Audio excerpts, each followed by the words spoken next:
হামলাকারীরা সীমান্ত পাড়ি দিয়ে ভারত চলে গেছে বলেছে জুলকারনাইন সায়ের। ইনকিলাব মঞ্চের সংগঠক ওসমান হাদির উপর হামলাকারীরা সীমান্ত পাড়ি দিয়ে ভারতে প্রবেশ করেছে বলে নিশ্চিত হওয়া গেছে বলে জানান কাতার ভিত্তিক সংবাদ মাধ্যম আল জাজিরার প্রবাসী বাংলাদেশি সাংবাদিক জুলকারনাইন সায়ের। তিনি জানান তাদের বর্তমান অবস্থান আসামের গুয়াহাটি শহরে। দিবাগত রাতে নিজের ভেরিফাইড ফেসবুক আইডিতে দেওয়া এক স্ট্যাটাসে এমন তথ্য জানান সায়ের।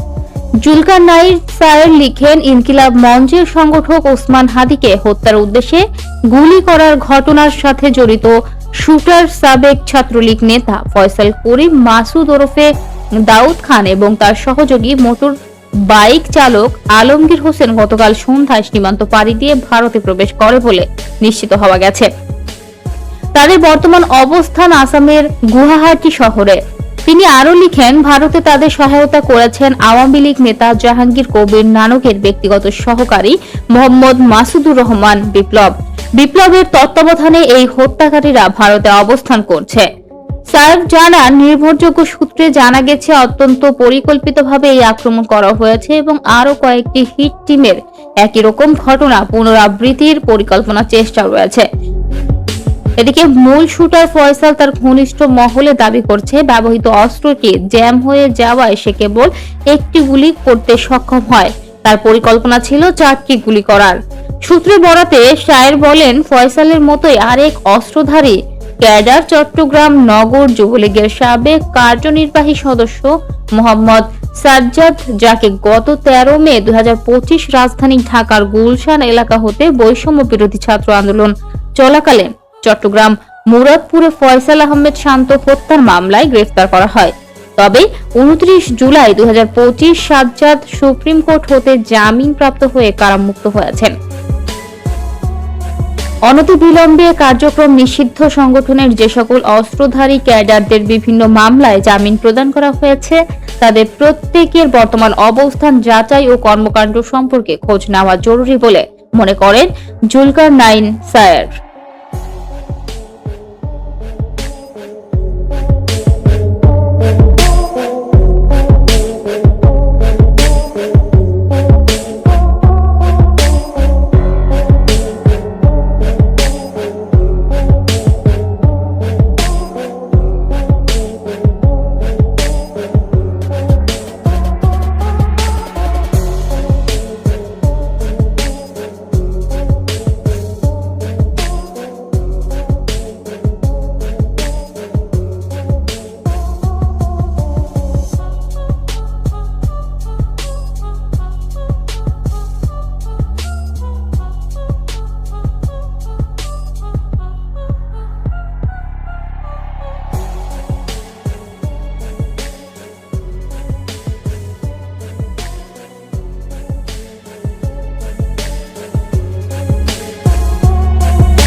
পাথর নিক্ষেপ করে বিজেপির ওপর হামলা, নিয়ন্ত্রণে ফাঁকা গুলি।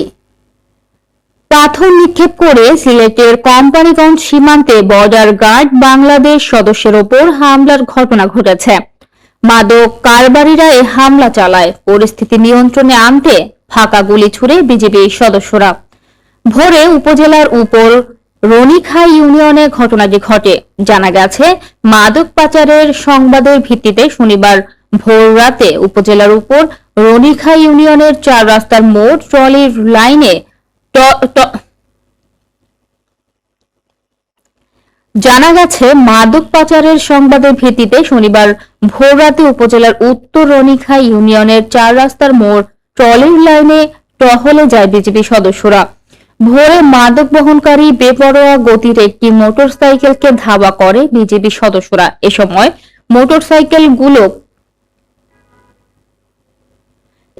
মোটরসাইকেলটি সহ 167 বোতল ভারতীয় মদ ফেলে পালিয়ে যায় মাদক কারবারিরা।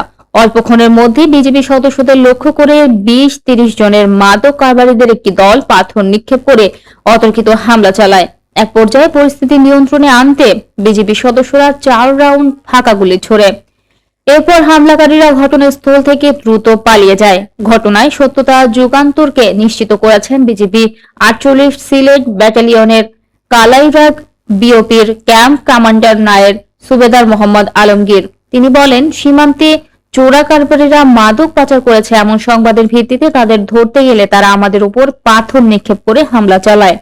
ফলে আত্মরক্ষার্থে আমরা 4 রাউন্ড ফাঁকা গুলি ছুড়ে পরিস্থিতি নিয়ন্ত্রণে আনি। শেষ।